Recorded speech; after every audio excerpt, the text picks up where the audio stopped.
Hi, welcome back to my channel. I'm really sorry that I haven't posted anything here for a month, I guess. And actually, there are a lot of reasons for that and excuses, but I'm not gonna dive into them. But the recent update, and I think you might hear it, is that I got corona, and so I'm like slowly recovering. I'm fine, and the whole sickness was not that harsh, so I'm fine. Yeah, I decided to make a video on books that I purchased, got as a gift for my birthday. So on 27th of February, I celebrated my 31st birthday here on the planet Earth. And I want to share the books that I got. Some of them, well, let's say, the majority of them were purchased from Amazon. Sorry about that, but I got a gift card from my husband, and I thought, yeah, well then I'll buy books. But I want to begin with a book that I got from my friends, from my friend, like couple. They are friends and they're a couple, and also married, and they got me the Penguin Book of Feminist Writing. And it's a splendid book. I already started it. I read like an introduction and a couple of essays or articles. So there are over 100, let's say pieces of feminist writing. Some of them are familiar to me and I'm sure to you. They're very famous. Some of them are completely new, and I really appreciate how the editor, Hannah Dawson, she collected all these writings, not just from different corners of the world, but also from different historical epochs, eras, and so starting from like approximately Middle Age and to contemporary time. I think it's a great read, not just for feminists, but just for everybody. And because it's a collection of like the most important feminist pieces and feminist writings. Um, really recommend that, and I'm really happy to get that book. And then when I was in Cologne, I went to the shop that actually I showed you once in one of my videos, and I bought a couple of books for myself for my birthday. And one of them is The Story of Looking by Mark Cousins. So it's basically how humanity has changed their way we perceive and see things due to, I don't know, art that we're surrounded with, or cinema, or, all this stuff. And it's such a great addition with colorful pictures, and it's a nice, really high quality paper. So I couldn't resist, and I bought this book for myself. Yeah, really good. Another book that I also purchased in that bookstore of my favorite bookstore is Art Day by Day, edited by Alex Johnson. So what Alex Johnson did, he just created this calendar of art events, and so like each day of the calendar is some sort of event that happened in the past, and you can read about what was it, and how it's important for art. I already started this, so every day I read maybe 1, 2 dates. I I can't say that I'm enjoying it much. Sometimes it's just, I disagree with the choice of the author. Sometimes, like, he writes an event about the event that he basically chosen. Like, he's kind of a curator of all these events. But then at the end, he writes also on this day, and then selects other events, like alternatives, maybe some dates of the death of the writer, of the author, of the artist, or somebody was born on that date, maybe, so birthdays also. and some other interesting events. And sometimes I think that those other interesting events actually have more value and interest than the events that he chose as a main. And yeah, but I mean, it's his curated choice. I appreciate it, but I'm not sure if I can recommend it. The reason why I actually bought it is because I thought, wow, that's a great approach. Like, it's different. It's a different approach, how we see and perceive history. Because yes, we talk about dates, we talk about like years, and it's all like this very objective information. But now I see that it is not necessarily objective. Like the thing that we choose to celebrate on each and every day of the calendar is rather subjective, isn't it? So, so far so good. I mean, I will continue with the book, and I'll tell you my thoughts on that when I finish it, obviously. Then I purchased a couple of books from that secondhand store, online shop, Matimops, which is like, which operates here in Germany. And so yeah, I ordered a couple of books. The one I was hunting for such a long time is called The Fall of the Studio, Artist at Work. And this is from the, I think it's called, there's like, it's a series of art books on contemporary art. And I'm not sure where it was created. I think it was created in Amsterdam, or like at least in the Netherlands. And yeah, it's Antenna series, and it's yeah, I think it's created somewhere in the Netherlands. Anyways, so yeah, obviously it's related to the subject of my PhD, and I believe it might be useful for me. And the problem with that book is because I was trying to buy it, but it's never on the bookshelves of the bookstores, and it's very expensive online, at least where I search for it. But finally, it appeared in that Medimob's shop, and I thought, yeah, I have to buy it finally, and it's not that expensive. So yeah, somebody probably resold it, but yeah, really glad to have it. Oh, another book that I got from that store is The Well of Loneliness by Radcliffe Hall.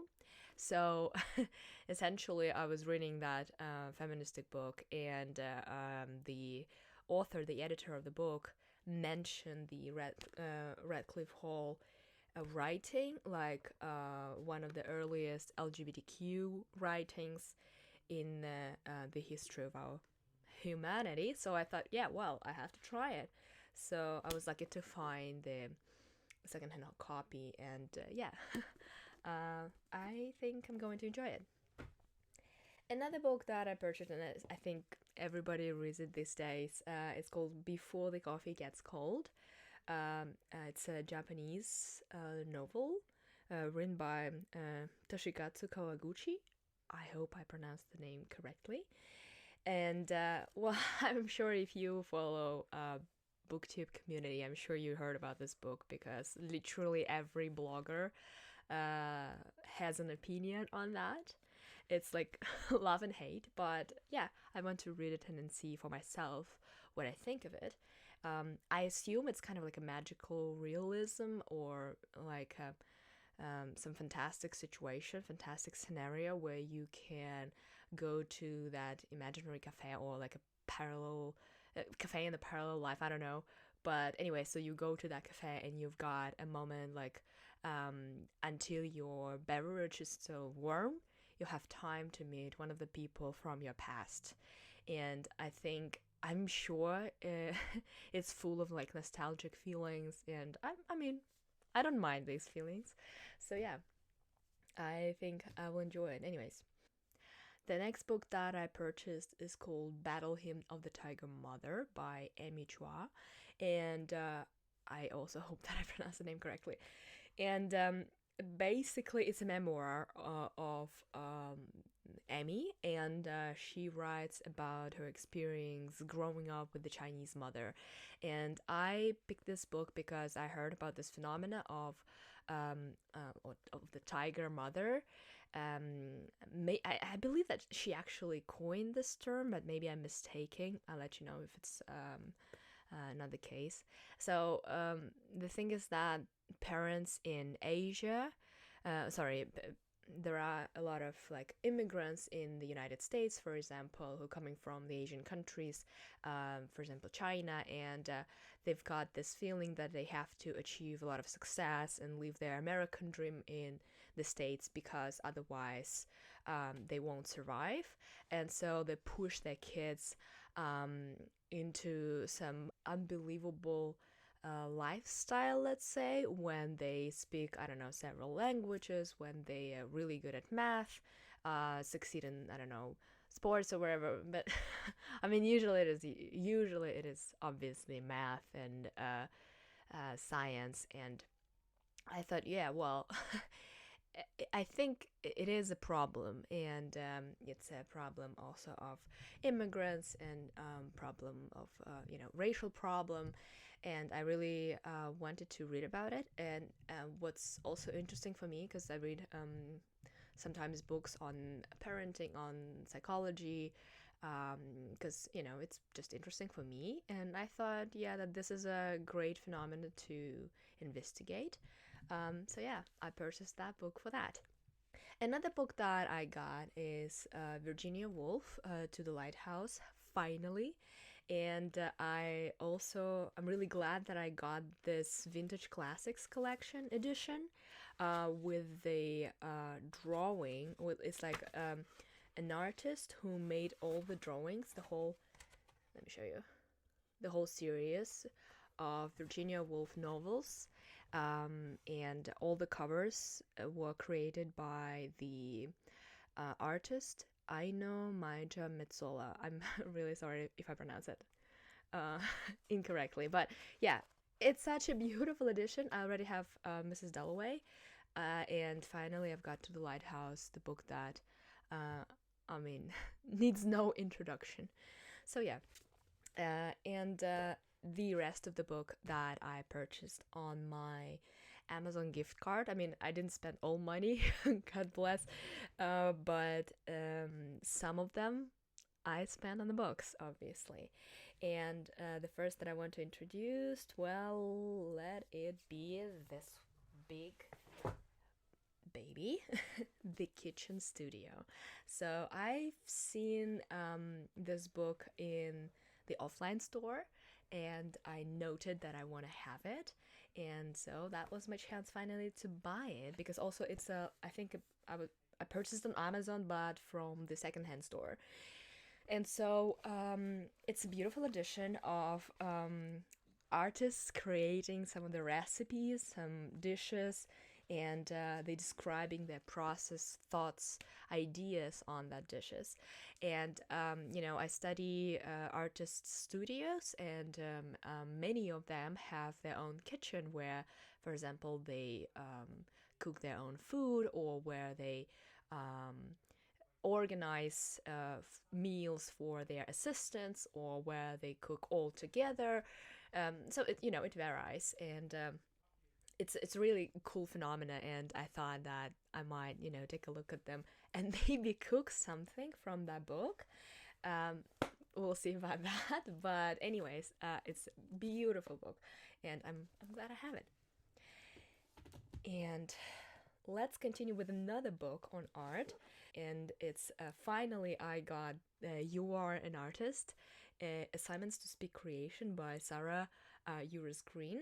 So Sarah Urist Green is the host of the show on YouTube that is called Art Assignments, and I'm sure you know it if you watch my channel, because if you're an art lover and if you never heard about this YouTube channel Art Assignment, then I'm surprised and I would strongly recommend you go there. It's like a PBS series on art, especially contemporary art. I really appreciate what Sarah does, or did. She's now stopped doing her videos, unfortunately, but I hope maybe someday she'll come back and will bring even more knowledge and appreciation to the world of contemporary art.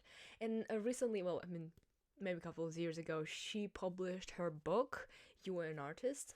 It's a collection of the art assignments from the artists. So it's a chance for you not just to, study art, but also try it. And in the process of trying, I'm sure people learn about art and about, what's the process, this thinking process lies behind this making process.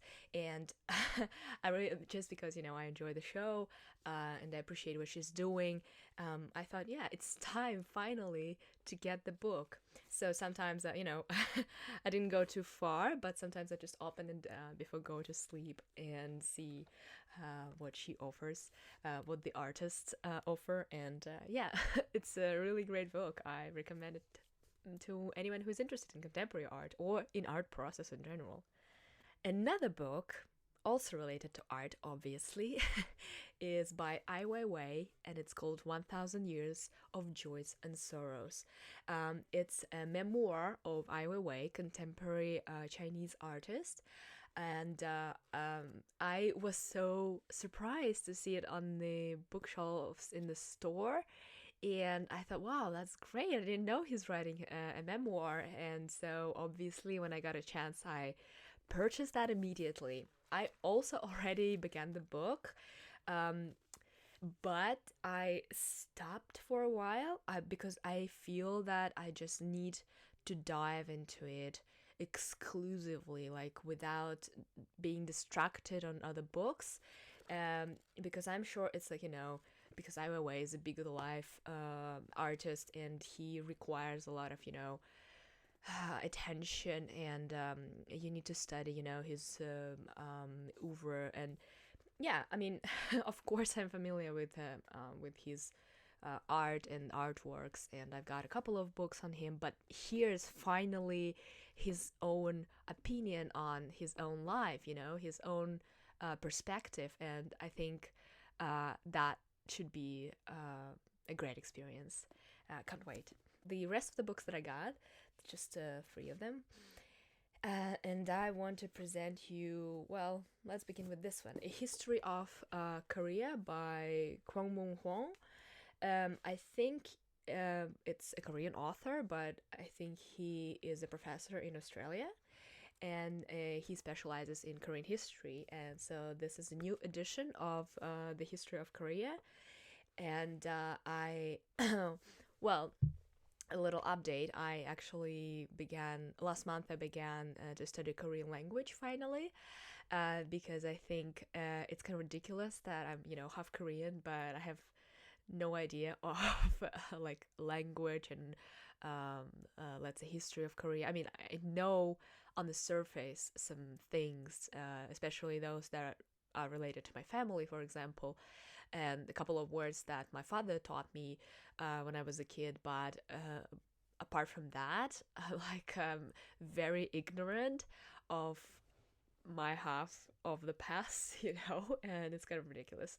So I thought, yeah, it's time to learn, time to educate myself. So here's the book that might help me. I hope it will help me. And the next books that I got, it was actually recommended to me by one of my good friends, who is also a PhD student here at the university. And so it's called Why Women Have Better Sex Under Socialism. Obviously, it's it's a piece of feministic writing, and the author, Kristen Gotzi, I hope I pronounced that correctly. So she sees this relation between, capitalism, feminism, and socialism, and how the, this endeavor to make equality in the society might benefit women. The equality in the society under socialism, for example. And it's a great idea, but again, as descendant of the Soviet Union, I was literally born in Soviet Union. I'm sure that socialism, and especially in Soviet Union, was not like the most ideal picture of socialism and communism, obviously.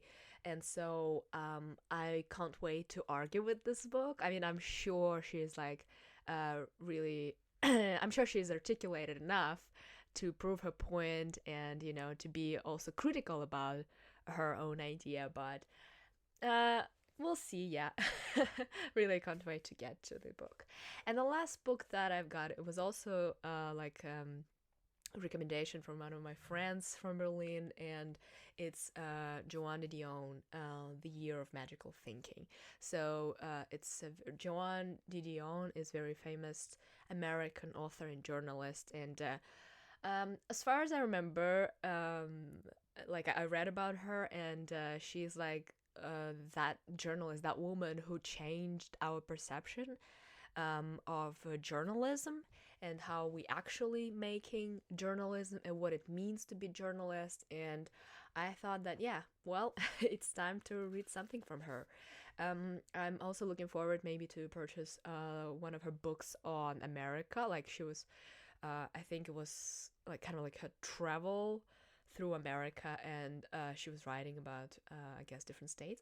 I'm not sure about it. Anyways, but I'm looking forward to begin with this book, and I'm sure I will continue with her other works, but yeah, maybe later.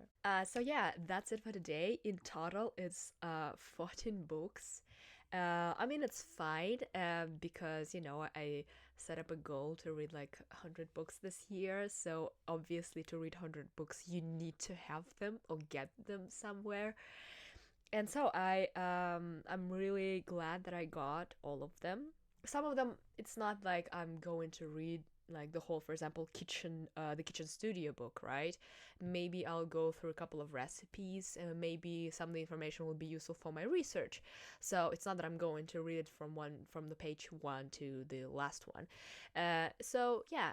Anyways, I'm really happy with my haul, and yeah, and I'm really glad that I have this privilege to buy books and build my own library, and I can't wait to celebrate, I don't know, my 50th birthday and to have a lot of books on my shelves in my, I don't know, beautiful apartments. But yeah, it's just my little dream, and but you know, we have to dream because otherwise nothing will come true.